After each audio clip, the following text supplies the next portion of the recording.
lá na frente, bem longe, Chico Lang, mas longe. Deixa eu ver se eu consigo ver. Pera, deixa eu ver aqui. Longe. Chico, você tá aí, Chico? Tô, Flávio Prado. Então você tá aqui em primeiro lugar. do Corinthians, que tá longe pra caramba, tá aí no alto, não tô nem te vendo. Tá com falta de ar, Chico, tão longe, tá tão em cima que não dá dano. Tô respirando por balão de oxigênio. Tá em La Paz. Tô em La Paz, tô subindo, tô chegando no Monte Olimpo.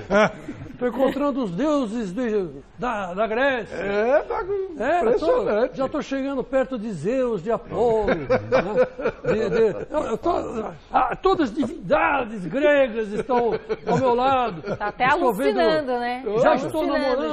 Já estou namorando Helena. Que maravilha! Helena? Eu? Você tá namorando Helena? Não, Helena de Troia. Esse é o Alberto Helena. Peraí, não, o que tá Calma. Explica direito essa coisa. O que é isso? Não é que a gente queira se gambar, né? Como dizia aquela famosa. Aí é se gambar mesmo. É se gambar. Mas eu vou dizer uma coisa para você. O Corinthians, o Flamengo, por exemplo, ganhou do Vasco. Um jogo lamentável, depois a gente fala, você abriu o programa assim embaixo tudo que você falou. Mas o Corinthians ganhou também. Isso. Então o Flamengo subiu 3 pontos, o Corinthians subiu 6. Já o Grêmio? Já o Grêmio perde do Avaí em casa. E o Palmeiras perde do Cruzeiro. Quer dizer, então, não mexeu nada na tabela e o Corinthians subiu mais 3. Aliás, subiu mais 2. É 9 de vantagem. O domingo passado estava 7 pontos à frente do Grêmio. Agora está 9 pontos na frente do Flamengo, que é o segundo colocado. Então, quer dizer que o Corinthians está realmente... Aliás, o brilhante texto do Alberto Helena Júnior. Ontem o Helena fez um texto maravilhoso. Aconselho vocês a lerem, que o Corinthians é aquilo mesmo. Helena depois fala, né? Não vou falar por ele, porque não precisa de advogado, né? Mas é um negócio sensacional. O Corinthians achou jeito, achou uma fórmula e está dando tudo, absolutamente tudo certo. E quarta-feira tem um jogo espetacular, Corinthians e Palmeiras. Só não é espetacular porque é quarta, né? Como são burros, não? Eles põem um clássico no domingo às 7 da noite, burros. Para nós é ótimo, a gente vai botar tudo ao vivo daqui a pouco, mas são burros. E aí bota o outro clássico na quarta-feira à noite. Burros. Claro que vai lotar, porque lotaria de qualquer forma. Então, apesar deles, vai lotar. Mas que são burros, são burros. Esse é o tipo de jogo que você tem que programar a semana inteira, um domingão bacana. Não tem nem que, né? Mas vai fazer o quê, né? E os caras atrapalham, vai fazer o quê? Mas é o tipo de jogo que, apesar deles, vai ser um sucesso. Miner, se o Corinthians ganhar, acabou? Sem dúvida nenhuma, né? O time está numa regularidade muito grande. E quando o jogador começa a ter sequência de vitórias, sem dúvida nenhuma, a confiança, até naquele jogador ruim, ele fica bom, num time bom. Não bom no ruim que se transforma em ruim. Mas os jogadores que têm um nível técnico assim, mediano, Rodriguinho, Jô, eles estão jogando muito bem. O Romero, que é tão criticado, é um jogador muito regular no time do Corinthians. Então, acho que são jogadores que, no esquema tático, na dinâmica de jogo, eles funcionam muito bem. E o Corinthians, sem dúvida nenhuma, quando chega em casa, não só em casa, acho que a mudança geográfica não atrapalha o rendimento do time. Tanto é que ganhou do Grêmio em Porto Alegre e venceu muito bem a Ponte Preta, né? Só que a Ponte Preta não fez um jogo ruim, não. Mas o time até o Cássio pegou pênalti, quer dizer, o Corinthians está nesse estado de graça. E o grande responsável também é o Valmir, que trabalhamos juntos no Santos, né? O Leão era o treinador e o Valmir era o preparador físico. Excelente pessoa. Além de ser um grande profissional, é uma excelente pessoa. O pessoal fica mexendo o saco, o Corinthians ganhou da Ponte. Lógico que ganhou da Ponte. O jogo é em São Paulo. A Ponte está disputando outro campeonato. A Ponte não está brigando pelo título com o Corinthians. Eu prefiro guardar esses pontos para quando pegar o Avaí, o Sport, Chapecoense, São Paulo. Os caras estão brigando lá embaixo. Vitória, Bahia. Mas é verdade. O que adianta empatar com o Corinthians? Mas a Ponte está bem na tabela. Tá mesmo com a derrota, está ali na posição mediana, né? Mas ela tem que jogar o campeonato dela. Pode se ganhar, só que, mas não é esse o jogo. Mas a Ponte deu trabalho, hein, Flávio? A Ponte deu trabalho. Não, mas, Chico, não dá pra você ficar. A Ponte não é assim. A Ponte é aquele cara que tem aquele dinheirinho contado para fazer os 46. Então faz contra time que ela segura. Vai ganhar time lá de baixo. Se ganhar, só. Mas não é esse o campeonato da Ponte. O campeonato da Ponte é outro. O campeonato da Ponte é outro. É contra os times pequenos. Agora, você sabe o que chama atenção no time da Ponte Preta? é também o rendimento do Sheik. É um negócio impressionante. Você olha pro Sheik assim, o cara está com 38 anos de idade para 39 e o cara correu os 90 minutos. No segundo tempo, depois que o Luca perdeu o pênalti, ele entrou na área, Valmir, e ele tinha um gol na frente dele, só não marcou. Porque acho que o Cássio conhece tanto o jeito dele que sabia que ia bater ali, não sei se saiu do jeito. Cássio está muito bem também. Que evitou o gol. Né? Não, ele não marcou porque ele chutou no Cássio. Ele chutou. Dá a cavadinha, né? Aí é uma outra coisa. Pô, ele na hora parou e pensou. Outra coisa que eu gostei do Sheik, viu? O juiz voltou atrás do cartão amarelo pro Balbuena, porque o Sheik avisou que quem empurrou ele foi o Arana, viu? Esse foi um fair play que pouca gente viu, mas ele fez. Anito, vamos ver o Corinthians, a gente segue com esse papo com o Valmir Cruz. Vamos pro jogo. Só uma coisinha rapidinha sobre o Leverkusen. Quando eu perguntei esse negócio da religião para o Leverkusen, só quero dar detalhes. O Leverkusen chegou... não, aqui teve aquele rolo todo.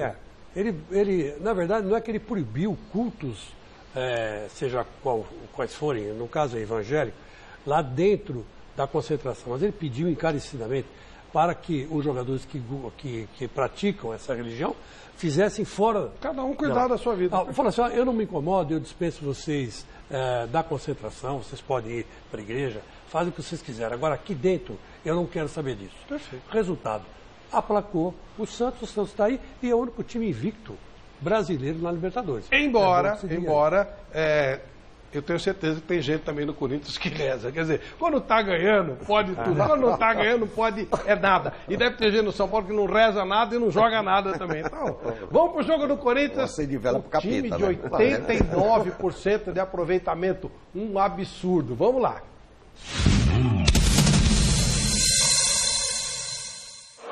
Domina Luca, na marcação Gabriel, abertura com o Fernandinho, vai passar no fundo Elton. Luca pode bater no gol, de perna direita, a bola passa com muito perigo. Essa jogada é especialidade do Luca, com 15 minutos de jogo. Primeira grande jogada na partida, Luca.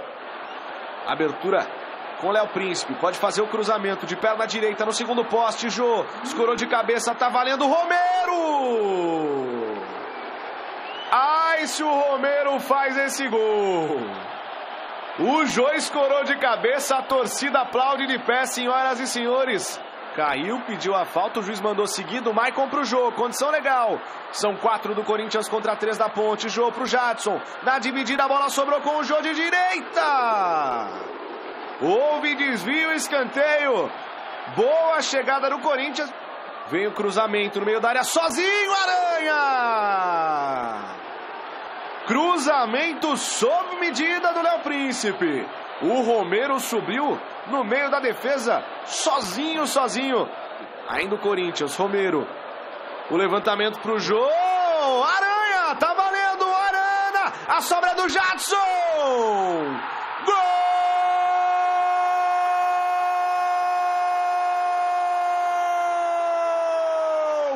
Jadson, gol do Corinthians! No bate-rebate na área, estávamos com 46 minutos e 10 segundos. O Jadson bateu de direita, sem chances para a defesa. Corinthians 1 aqui em Itaquera, 0 para a Ponte Preta.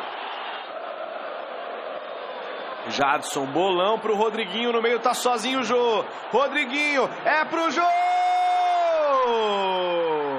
Gol!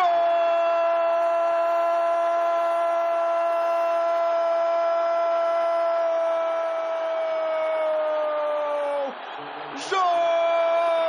Gol do Corinthians! 1 minuto e 35 segundos. Bastou apenas uma roubada de bola. O Rodriguinho colocou o Jô em condições que ele não costuma perder. De perna canhota de primeira, sem chances para o Aranha. Comecinho do segundo tempo, Corinthians 2, Ponte Preta 0 aqui em Itaquera. No giro, pra cima do Léo Príncipe, tá valendo o cruzamento. Caiu Emerson Sheik, é pênalti. Pênalti para Ponte Preta. Caiu lá na área o Emerson Sheik. Os jogadores do Corinthians protestam. 19 minutos e a Ponte Preta tem a chance de diminuir o placar. É o Luca, ex-jogador do Corinthians. Partiu o Luca na paradinha. No ritmo de direita.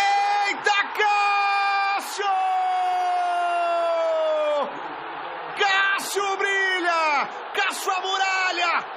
Explode o Itaquerão! E vem contra-ataque da Ponte. Agora são 2 contra 2.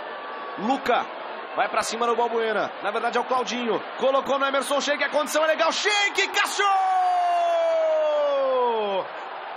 Espetacular, Cássio! De frente com Emerson Sheik. Segundo lance importantíssimo do goleiro corintiano.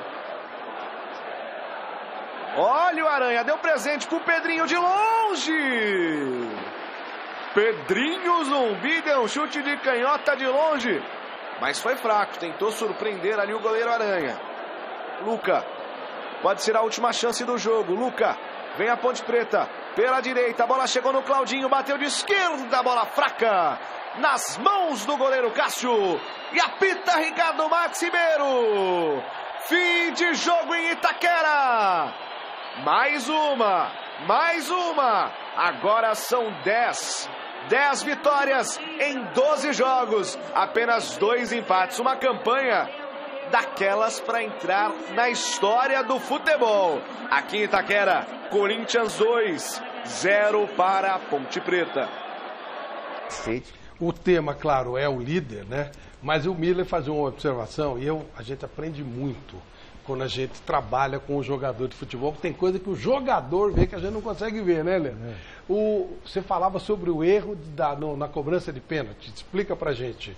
Não, eu acho que esses grandes jogadores, até certo ponto, faz escola negativa. O Neymar, quando ele vai cobrar pênalti, ele não faz aquela paradinha, para uma vez, para 2 vezes. O jogador da Ponte Preta, que é do Corinthians, né? O Luca, ele parou, eu comecei a narrar aqui, parou uma, parou duas, vai parar até quando? Vem de encontro, bem para bater, não vem parando.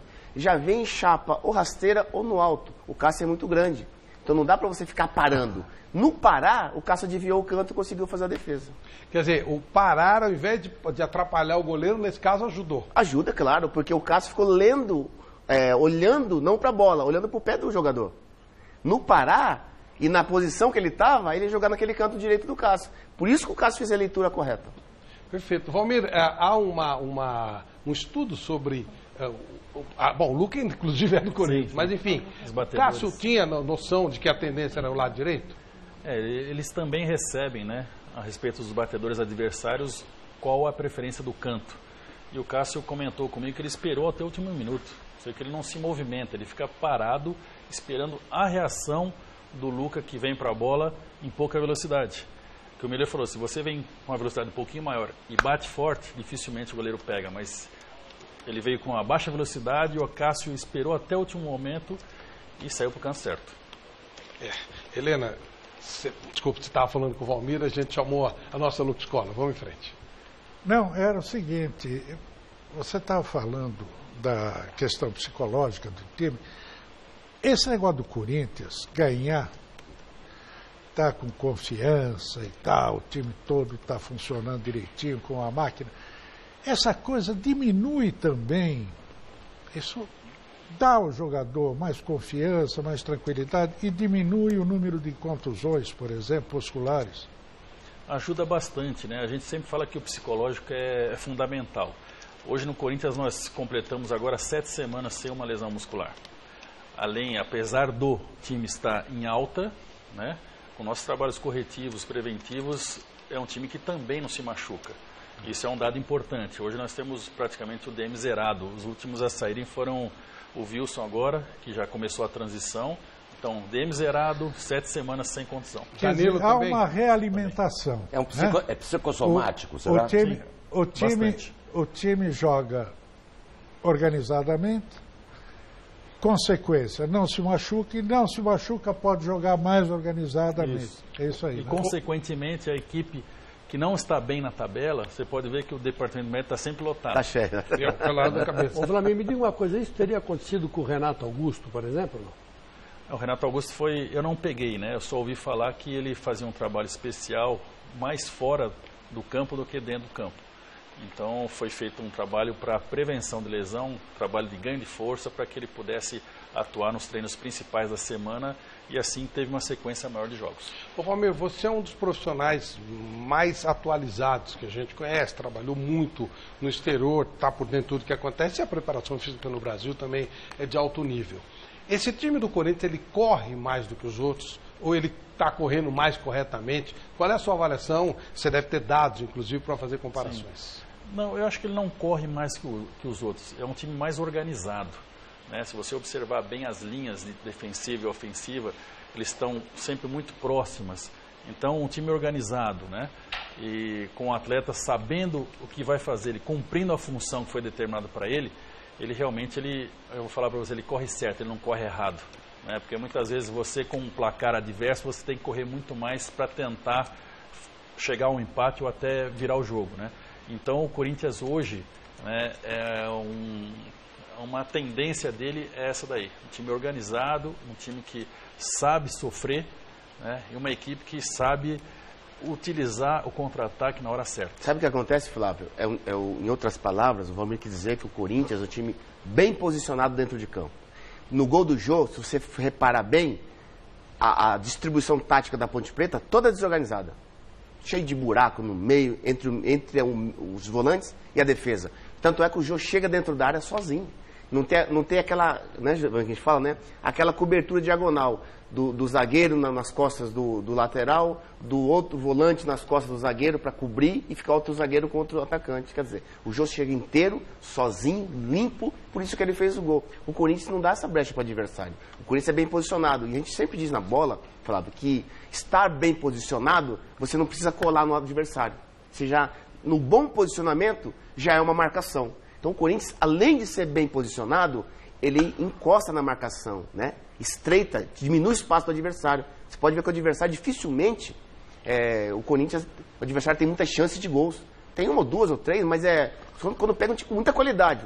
Mas o Corinthians não dá essa chance. O segredo da marcação é o posicionamento. Não é você sair correndo, dando carrinho, trombada no cara. É o posicionamento. Você não precisa. O cara acaba te entregando a bola. Você bem posicionado, ao ele tentar fazer o passe, quando está todo mundo marcado, ele acaba te entregando a bola. É o segredo do Barcelona, é o segredo do Bayern, que é esse aí. Você se posiciona bem e não precisa estar dando combate direto ao adversário. E outra coisa, Fábio, o Valmir falou uma coisa interessante. Aquilo que você perguntou para ele, o Corinthians corre mais, não é que o Corinthians corre mais. É que ele chega mais inteiro no final da partida que os outros. 32 pontos conquistados, são 12 jogos e o Corinthians tomou só 5 gols, menos de meio gol por jogo. O que você ia acrescentar, Romir? Não, é que a gente treina muito, perde e recupera. Né? Nós estamos atacando, perdeu a bola, já dá o combate direto para você diminuir o espaço para o time adversário, ou ele dá o chutão, ele se desvencilhar de uma bola e você já recupera. O Corinthians tem muito disso, a recuperação da bola ao perder a mesma é muito rápida. Existem algumas técnicas de treinamento, em quase todo mundo, muito distantes daquilo que era quando o Miller jogava. A gente viu cara forte, sem musculação, não sei o quê. Como é o teu trabalho no Corinthians especificamente? Onde entra o trabalho específico de preparação física no time moderno como o Corinthians? Eu costumo dizer que o nosso trabalho é muito integrado, tanto a parte técnica como a parte física. Um ajuda o outro. Né? Nós temos, assim, praticamente semanalmente, ou um trabalho de força ou um trabalho de potência específico, individualizado para cada atleta. Onde o atleta sabe as séries que vai fazer, quantas repetições e qual aparelho ele vai fazer. Então, essa base que a gente conseguiu fazer na parte física ajuda muito o trabalho de campo. Então, a gente trabalha fisicamente, levamos para o campo como se fosse uma transferência daquele trabalho que foi feito.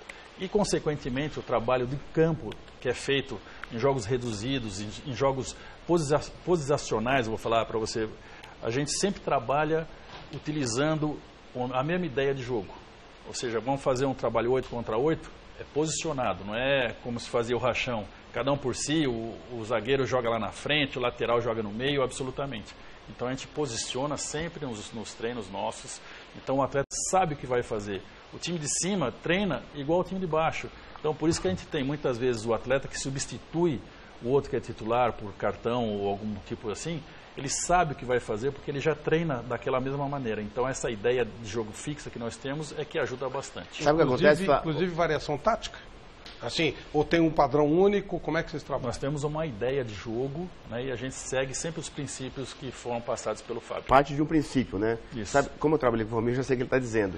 Ele corta o grupo, né? Isso. Corta o grupo e faz trabalho específico. Por exemplo, ele vai confirmar para mim agora, sem eu saber. O Jadson não faz o mesmo trabalho que o Maico e o Gabriel do meio campo fazem, não é? É. Ele faz um trabalho específico. Senão, o Carille não tem esse rendimento que o Jadson está tendo nos jogos, de alto nível. É ou não é, Valmir? Dividindo a parte defensiva com a parte ofensiva, um em cada campo, e a gente trabalha justamente o que a gente quer. Ou seja, ultrapassagem, cruzamento, finalização, já a parte de trás, né, a parte defensiva, os 4 rodando para o mesmo lado, vendo a marcação, como é que o volante sai. Então, há algum treino sem bola? Algum dia o jogador vai no Corinthians e não usa a bola no treinamento? Normalmente o treino pós-jogo, né? O treino de recuperação que nós utilizamos ou lá na academia, ou utilizamos a piscina para fazer a recuperação. Esse é o único dia que a gente treina sem bola para o pessoal que jogou. Agora, normalmente, o pessoal que não joga é bola tempo. Porque hoje é muito difícil. Hoje na Europa, por exemplo, praticamente não existe o treino sem bola, né? Sempre que há uma atividade ligada à ideia de jogo com a bola. Mudou muito na nossa época, Miller, que assim, na pré-temporada o preparador físico arrebentava com o jogador, ficava 5 dias só fazendo trabalho físico, circuito de musculação, intervalado. Hoje não, hoje desde o primeiro dia a gente faz uma avaliação e já coloca a bola para o atleta, que é o condicionamento dele, ele vai ganhar, né, o posicionamento, trabalhando com a bola. Não adianta eu ficar correndo um mês inteiro fazendo trabalho físico, que quando você utilizar a bola, ele realmente não vai saber o que vai fazer com ela, ele vai sentir dificuldade. Então, a gente, como eu falei, a gente trabalha integrado, a parte física com a parte técnica. Temos diariamente reuniões para saber qual tipo de trabalho que nós utilizaremos naquele dia de treino. Isso facilita todas as partes. Isso aí era a síndrome TIM, meu querido amigo Gilberto. Mas era um outro momento. Foi uma outra. Hoje mudou, claro.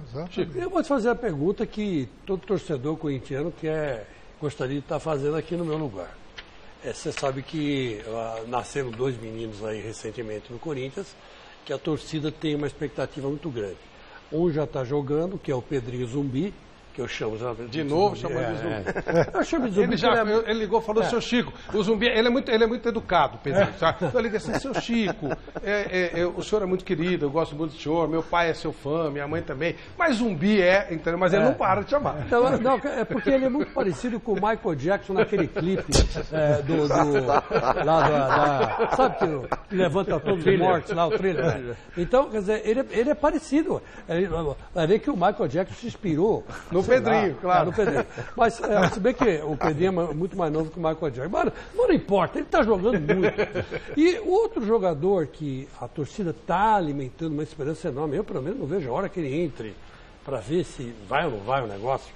Até outro dia eu estava ouvindo o Henrique Guilherme na Rádio Transamérica, e o Henrique, e por causa disso que eu vou fazer a pergunta, porque ele fez colocou um posicionamento que eu concordo com o Barba, o nosso querido Barba, Guilherme, que é São Paulino, coitado, deve estar sofrendo do que ele é um desgraçado. São Paulino. Grande beijo para você, Barba. Que me trouxe aqui para a Gazeta, primeira vez. Ele que trouxe gente boa. Grande Barba. Brigava muito quando era jovem, que coisa, né? Ele brigava bem, que é pior. Mas é o seguinte, ele perguntou um negócio, que é o seguinte, o Pedrinho tem que jogar. Porque o Pedrinho tem que jogar e o Carlinhos também tem que jogar. Porque é jogando que o jogador vai pegar o ritmo do time.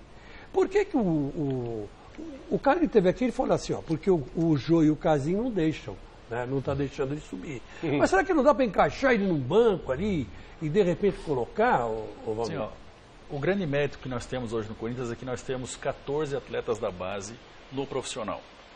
Né? Alguns num estágio um pouquinho melhor fisicamente, porque é muito difícil, você que citou o Casim, você pegar o Pedrinho e colocar ele numa dividida com o Casim, que é um cara já formado fisicamente, com a idade de 29, 30 anos, muito forte, ele vai levar desvantagem nessa parte. Então, o que a gente não pode é queimar etapas, né? O Carlinhos chegou lá, vindo como campeão da Taça São Paulo, teve um problema que teve que fazer uma cirurgia do pubis, né? Perdeu um pouquinho de time, então a gente começou a recondicioná-lo, começou a colocar um pouquinho mais de força no atleta, né? Porque eles estão em maturação ainda, eles estão com os garotos com 18 anos, é difícil você colocá-los já para jogar, então eles precisam degrau a degrau, nós não queremos queimar etapas para que chega lá, coloca o garoto numa fria, ele acaba se perdendo e você perde, né, uma qualidade como tem o Pedrinho, que é fantástico. E como é que você faz o Pedrinho manter a agilidade, mas ganhar uma condição de força,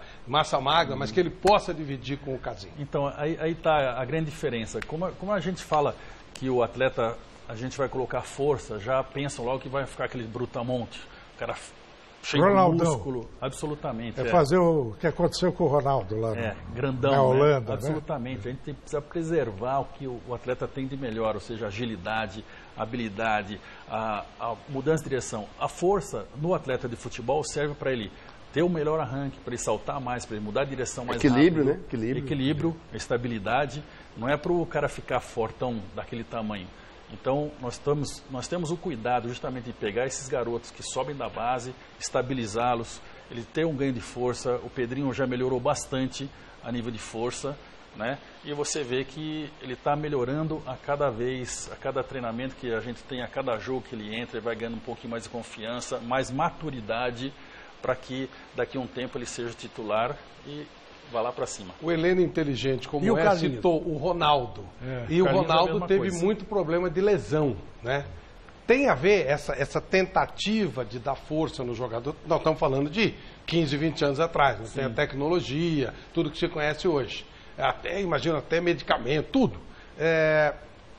Tem a ver as contusões do Ronaldo, no seu modo de entender, a série de contusões que até diminuiu o que ele poderia ter conseguido, apesar de ter conseguido muito. Tem a ver com essa maneira como foi feita essa força? Então, eu conheci o Ronaldo na época de Cruzeiro, ele era bem fininho, né? Depois ele foi para a Europa, ele já começou a encorpar um pouquinho mais. Eu tive a felicidade... Encorpar um pouquinho mais? Não, ele virou um atleta. Na época de Barcelona, ele já estava muito mais forte do que quando ele foi para o PSV. Lá na Holanda, né?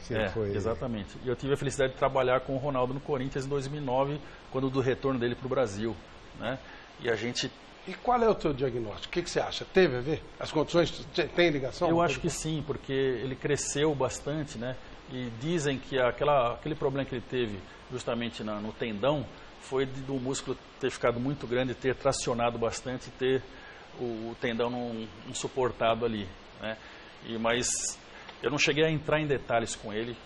O Ronaldo foi fantástico com a gente, porque tudo que a gente passava para ele a nível de trabalho, ele fazia. Era até um exemplo, né? Porque normalmente... Esse Ronaldo depois da volta, já o ídolo mundial. Isso, esse Ronaldo 2009, 2010 no Corinthians, né? Aí depois, quando ele parou, aí ele cresceu bastante, né? Dos lados, né? Cresceu para os lados, que nem eu estou crescendo para os lados. E eu tenho mais uma colocação, ou várias, né? Que o Valmir dá uma aula para todos nós. Deixa eu fazer uma perguntinha para o Valmir, porque a gente não tem oportunidade de conversar muito com o Valmir, porque o Valmir é um cara que muito de bastidor, de ficar dentro do clube, né? A gente vai lá no Corinthians, mal vê ele, às vezes. Está lá dentro com o pessoal. Eu queria te fazer uma pergunta antiga já.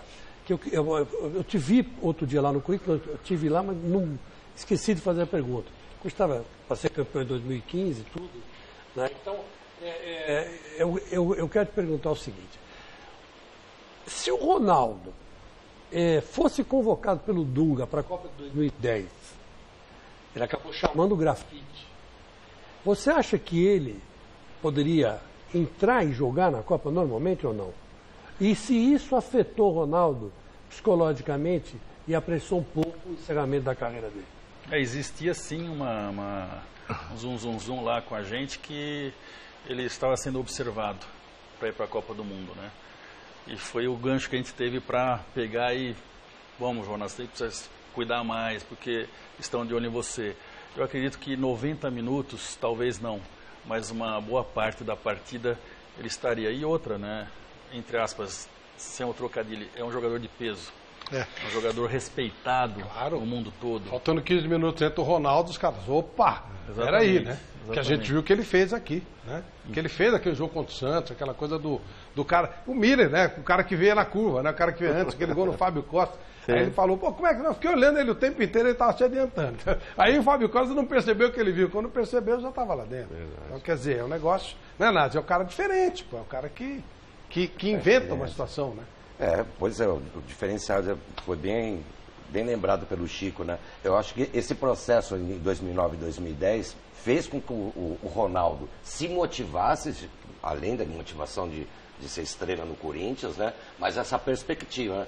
Mais uma burrada feita pelo Dunga. Propõe aqui à mesa que esqueçamos Dunga e esqueçamos Felipão. Aliás, uma pedra em cima dele. Aniversário do 7-1. Ô, Miller, como é que você mudou o seu físico daquele jogador rápido, de explosão, dos menudos, pro craque do Palmeiras, que era o cara que tocava a bola, que criava jogadas? Como é que foi esse processo, já que não tinha tecnologia de hoje, né? Posso fazer um preâmbulo? Quando eu vi a primeira vez o Miller em campo, ele e o Silas, porque o Cilinho botava... acho que foi o Mário Travalini primeiro, depois foi o Cilinho, não é isso? Não, o Cilinho já. Aí botava um com a camisa 7, outro com a camisa 8. E depois no outro jogo trocava. E não dava para você distinguir muito bem. Ele falava assim, sabe que a gente falava? Era setor de São Paulo, falava assim, ó, tem 2 índiozinhos aí no São Paulo que eles estão fazendo miséria. Aí quando eu vi a primeira vez, eu me lembro, era um jogo à noite, um meio de semana à noite lá no Morumbi, eu vi o Miller, eu achei ele lento. Nossa Senhora, acontece. Ele estava aquele jogando de meia direita. Eu achava que o Casimiro não sabia da passe. Eu achava que o Casimiro não sabia da passe. Uma vez discuti, não, o Casimiro não sabe passar bola, meu Deus do céu. Mas tudo bem. Agora que você falou que você achava o Miller lento, eu me desculpo um pouquinho. Mas também vou acrescentar. A primeira vez que eu vi o Pelé jogando, achei lento também. E aí, Miller? Olha, Flávio. Mas fica sossegado que eu também achei que o Dentinho era melhor que o Neymar. Tudo então bem. Eu também. E aí, Miller? Eu sempre tive uma coisa comigo no futebol que eu carreguei por toda a minha carreira, que a cabeça joga tanto quanto os pés. Eu estava falando do lado psicológico, que é importante mesmo. E eu jogava na Itália, no primeiro ano de Torino, e eu te falei essa história, o Didier Radicci, ele chegou para mim e disse assim, você sabia que você é um foreign class? Um craque? E eu olhei para ele assim, disse, não sei. Ele disse, ó, você é até melhor que o Careca, que está no Napoli e é atual campeão italiano. Só que você coloca em prática a tua genialidade. Virou as costas e saiu. Aquilo foi como uma bomba no meu coração. De lá para frente, eu sempre aliei a técnica à velocidade, por isso que eu cresci muito, né? E quando eu cheguei no São Paulo, Palmeiras, aí Santos, eu já colocava a técnica e a velocidade. Eu criava, poucos atacantes sabem disso. Eu criava o meu espaço para poder explorá-lo e dar o tapa de primeira, que eu sempre dava tapa de primeira, para deixar a bola passar, de letra. O Valmir se lembra muito bem disso no Santos. Né? Tem uma coisa impressionante, que quando nós fazíamos as avaliações no Santos, com o Miller, nós fazíamos a avaliação de velocidade com e sem a bola. Ele era tão veloz com a bola como sem a bola, que é coisa difícil, que às vezes o jogador ele perde a coordenação da passada, ele dá um tapa mais na bola e não consegue chegar lá.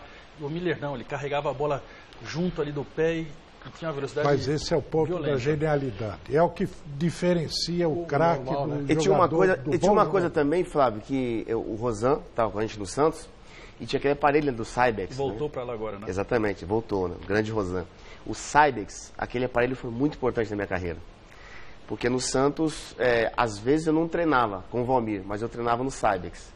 E aí eu entrava no campo e já entrava voando. Vamos ver como é que foi a repercussão pós-jogo lá no Corinthians. O Corinthians venceu mais uma, mas não significa que tenha sido um jogo fácil. Pelo contrário, nos 45 minutos iniciais, o time de Campinas, a Ponte Preta, fez jogo duro. Somente aos 46, nos acréscimos, é que o Corinthians conseguiu abrir o placar. Muita calma e muita paciência foram decisivas para esse gol ainda na primeira etapa. É o segundo jogo já, né? Botafogo veio com essa ideia também. Na partida anterior, 1-0, fizemos o gol no segundo tempo, com o Jô perdendo o pênalti antes. continuamos rodando bem a bola, procurando o momento certo para infiltrar. É uma estratégia que a gente sabe usar bem quando vai jogar fora e que os adversários também pode acontecer por suas características de fazer isso. O que o Kleina fez hoje é o que foi feito no Campeonato Paulista. O Jadson, jogador de meio de campo, saindo para marcar o Arana.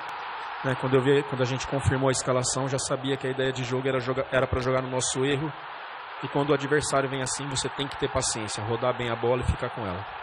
Ainda na entrevista coletiva do técnico Fábio Carille, o técnico corintiano comentou sobre a atuação de um jogador em particular. O goleiro Cássio, que mais uma vez foi decisivo. Defendeu pênalti, fez defesas importantes e, na opinião do técnico corintiano, merece uma chance na seleção brasileira. Merece, está fazendo por merecer. Claro que o nosso país tem ótimos goleiros, mas o Cássio também está entre esses ótimos goleiros. O Cássio não é importante só de agora, é importante desde 2012, quando chegou, virou titular e conquistou já tudo isso daí, o que ele fez na Libertadores Mundial. O ano passado deu uma caída, a gente já falou sobre isso. Voltou esse ano centrado, trabalhando muito, concentrado. E está sendo muito importante, principalmente para os jovens. Agora o Corinthians foca as atenções no duelo da próxima quarta-feira, no Allianz Parque contra o Palmeiras. É o duelo dos invictos, o derby dos invictos. De um lado o Corinthians, que ainda não perdeu neste Campeonato Brasileiro, e do outro o Palmeiras, que não perde no Allianz Parque há mais de um ano. Nós temos que chegar do jeito que nós estamos. Não jogar nem menos, e se possível, não jogar menos do que vem jogando, e se possível jogar mais. Vai ser um jogo de muita concentração, né? De saber explorar. Taticamente, o Cuca arma a equipe dele muito de acordo com o adversário, né? Não sei o que ele pensa do nosso time hoje, mas a gente vai bem preparado para lá para fazer um grande jogo. O Valmir, o Carille toda hora fala, nós estamos projetando jogo a jogo, nós estamos projetando jogo a jogo. Consegue ainda isso? Porque aí começa aquela história, está invicto. 100 e não sei quantos dias sem perder, está batendo recorde, alcançou o time do Tite, acho que de 2015, e vai indo. Dá para tirar isso, para continuar nessa história de jogo a jogo? Dá. A gente sempre conversa a respeito disso daí, né? Logo no começo da temporada nós planejamos uma coisa, nós vamos fazer passo a passo, jogo a jogo. Sim, todo mundo concordou, então a gente faz o jogo, não pensa no próximo adversário. Então é só nesse, o estudo é completamente direto nesse adversário. Então você pode ver que a gente teve a Ponte Preta, não se falou de Palmeiras. Só depois do jogo da Ponte Preta que a gente começa a ter o estudo do Palmeiras para ser o próximo adversário. Até porque, Flávio, a maioria dos treinadores hoje, qual a conta que eles fazem? Que eu acho errado, tá? Nós temos 3 jogos nesses 15 dias, 3 jogos, 9 pontos, de 9 chegar a 6, empatar 1 ou perder, tá tudo certo, tá dentro da média, quer dizer, jogo a jogo é muito melhor. É isso aí, porque na disputa por pontos corridos, cada jogo é uma decisão. Claro. Cada jogo está valendo agora e lá na frente. Exceção feita a Valmir, que eu não vou perguntar por uma questão de ética, eu sei que ele não vai responder. Por um. Se o Palmeiras perder para o Corinthians na quarta-feira, acabou para o Palmeiras? Não alcança mais? Olha, Flávio, eu acho que o Cuca, ele está usando o Campeonato Brasileiro para formar uma equipe para Libertadores. Não estou dizendo que ele está errado. Eu acho que o Palmeiras dificilmente vai conquistar alguma coisa nesses 3 campeonatos. É claro que um jogo de mata-mata ele é diferente dos pontos corridos, né? O mata-mata é que nem pênalti, é momento. Sim. Se estiver bem naquele momento, você vence o jogo, mesmo estando num momento ruim. Então, acho que o Palmeiras tem tá nesse dilema. No brasileiro, vai tropeçar. Eu acho que dificilmente o Palmeiras vai alcançar o Corinthians. Agora, tem que abrir o olho, porque se não abrir o olho, não vai ganhar nenhum desses 3 campeonatos que está disputando atualmente. O Palmeiras tem 19 e o Corinthians tem 32, ou seja, 13 pontos para 16. Acabou, Miller? Acabou. Perder, acabou? Acabou. Título acabou. Até porque um time que tem uma regularidade como o Corinthians, é difícil você pegar. Nazi. Não, e outra, né? A gente está aí chegando ao final do primeiro turno. O que é o segundo turno? Né? Faltam 6 jogos para acabar. Então, o segundo turno, o que acontece? Os jogos são mais difíceis. Quem está lá embaixo não vai entregar a derrota à toa. Então, o que o Corinthians está fazendo inevitavelmente, a não ser que aconteça uma grande surpresa, que eu torço para quem não, viu, Chico? Imagina. E tem os retardatários, né, vamos dizer assim. Isso. Não é uma corrida, no meio tá o Flamengo, tá o Grêmio, o Santos passou hoje. Chico, 16 pontos, acabou? O Palmeiras não chega no Corinthians se o Corinthians ganhar na quarta-feira? Não, gente, não é assim não. O campeonato de pontos corridos não se pode... Agora falando sério. Tá pipocando, Chico? Não estou pipocando. Eu estou falando da realidade. Ainda tem mais então, faltam 6 jogos do primeiro turno, certo, Almir? E depois ainda temos... segundo mais turno 18 inteiro. 24 jogos. 24 jogos. Então, o total dá 24 jogos. Sim. Então, é lógico, a gente como torcedor fica tirando sarro um do outro, tal, na base da brincadeira. Mas falando sério, o Corinthians não ganha nada. O Corinthians não ganha nada. Então, vai entrar quarta-feira no Parque Antártica, diante de um Palmeiras precisando vencer, porque perdeu hoje, daqui a pouco a gente vê. Parque Antártica, você falou.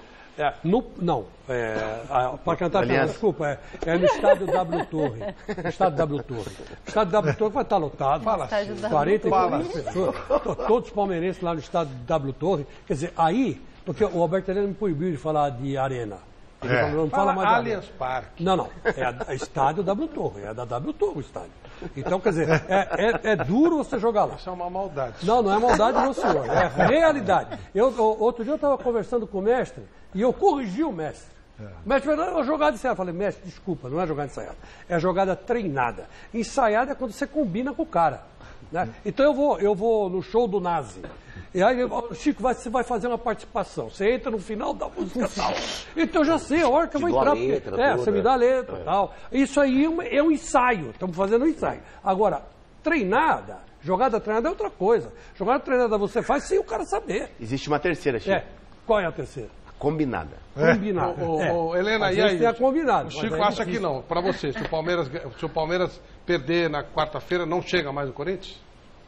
16 pontos. Não é? Difícil. Eu acho que o Corinthians, se ele continuar nesse diapasão, na metade do segundo turno ele já é campeão. O Celtic. Com 5 rodadas. O Celtic que ganhou o campeonato escocês com 15 rodadas de antecedência. Por aí, o Bayern também outro dia. Mas, Valmir, 88,9. Só para completar, se você me permite.